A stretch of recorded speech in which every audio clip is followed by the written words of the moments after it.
Everyone says that I should get the Nobel Peace Prize for each one of these achievements. Likewise, in a period of just 7 months, I have ended 7 unendable wars. They said they were unendable. Play a productive role. I've come here today to offer the hand of American leadership and friendship to any nation in this assembly that is willing to join us in forging a safer, more prosperous world.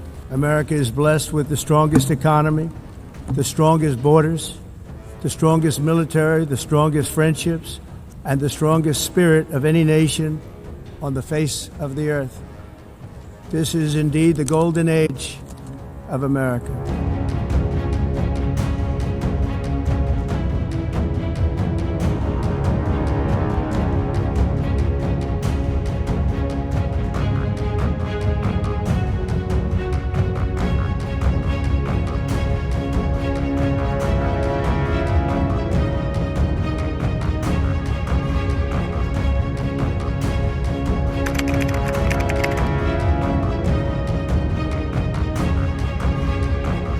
Now, after ending all of these wars and also earlier negotiating the Abraham Accords, which is a very big thing for which our country received no credit, never receives credit, everyone says that I should get the Nobel Peace Prize for each one of these achievements. But for me, the real prize will be the sons and daughters who live to grow up with their mothers and fathers, because millions of people are no longer being killed in endless and unglorious wars. What I care about is not winning prizes, it's saving lives. We saved millions and millions of lives with the 7 wars. Likewise, in a period of just 7 months, I have ended 7 unendable wars. They said they were unendable. You're never going to get them solved. Some were going for 31 years, 2 of them, 31, think of it, 31 years. One was 36 years. One was 28 years. I ended 7 wars. And in all cases, they were raging with countless thousands of people being killed. This includes Cambodia and Thailand, Kosovo and Serbia, the Congo and Rwanda, a vicious, violent war that was, Pakistan and India, Israel and Iran, Egypt and Ethiopia, and Armenia and Azerbaijan. It included all of them. No president or prime minister, and for that matter, no other country has ever done anything close to that. And I did it in just 7 months. It's never happened before. There's never been anything like that. I'm very honored to have done it.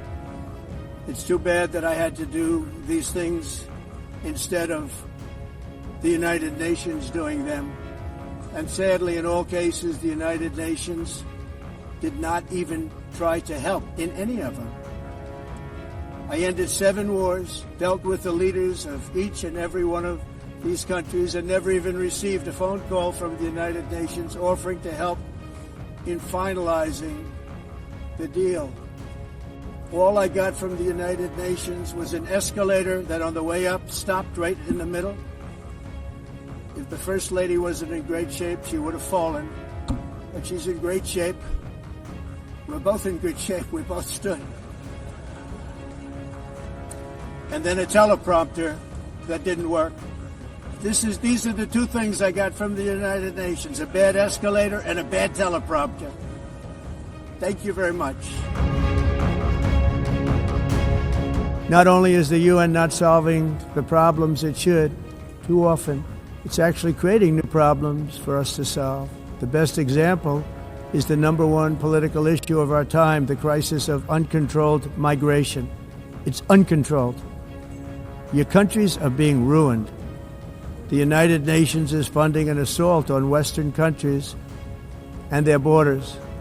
In 2024, the UN budgeted $372 million in cash assistance to support an estimated 624,000 migrants journeying into the United States. Think of that. The UN is supporting people that are illegally coming into the United States, and then we have to get them out. The UN also provided food, shelter, transportation, and debit cards to illegal aliens. Can you believe that? On the way to infiltrate our southern border. Millions of people came through that southern border.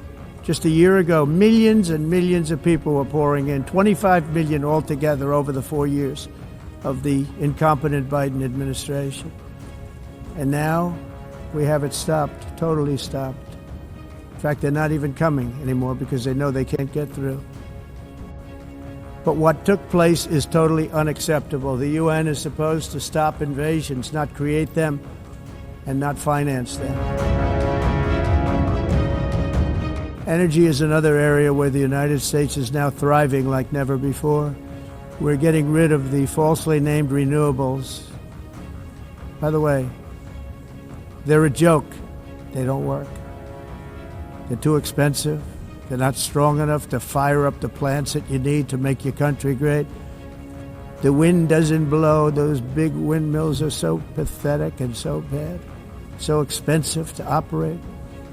And they have to be rebuilt all the time, and they start to rust and rot. Most expensive energy ever conceived, and it's actually energy. You're supposed to make money with energy, not lose money. You lose money, the governments have to subsidize. You can't put them out without massive subsidies. And most of them are built in China, and I give China a lot of credit. They build them, but they very few wind farms. So why is it that they build them and they send them all over the world, but they barely use them? You know what they use? Coal. They use gas. They use almost anything, but they don't like wind. But they sure as hell like selling the windmills. Europe, on the other hand, has a long way to go, with many countries being on the brink of destruction because of the green energy agenda. And I give a lot of credit to Germany. Germany was being led down a very sick path, both on immigration, by the way, and on energy. They were going green, and they were going bankrupt. And the new leadership came in, and they went back to where they were, with fossil fuel and with nuclear, which is good. It's now safe. You can do it properly. But they went back to where they were, and they opened up a lot of different plants, energy producing plants, and they're doing well. I give Germany a lot of credit for that. They've said this is a disaster, what's happening. They were going all green. All green is all bankrupt. That's what it represents. And it's not politically correct. I'll be very badly criticized for saying it, but I'm here to tell the truth. I don't care. It doesn't matter to me. In honor of this momentous anniversary, I hope that all countries who find inspiration in our example will join us in renewing our commitment, values, and those values, really, that we hold so dear together. Let us defend free speech and free expression. Let us protect religious liberty, including for the most persecuted religion on the planet today. It's called Christianity. And let us safeguard our sovereignty and cherish qualities that have made each of our nations so special, incredible, and extraordinary.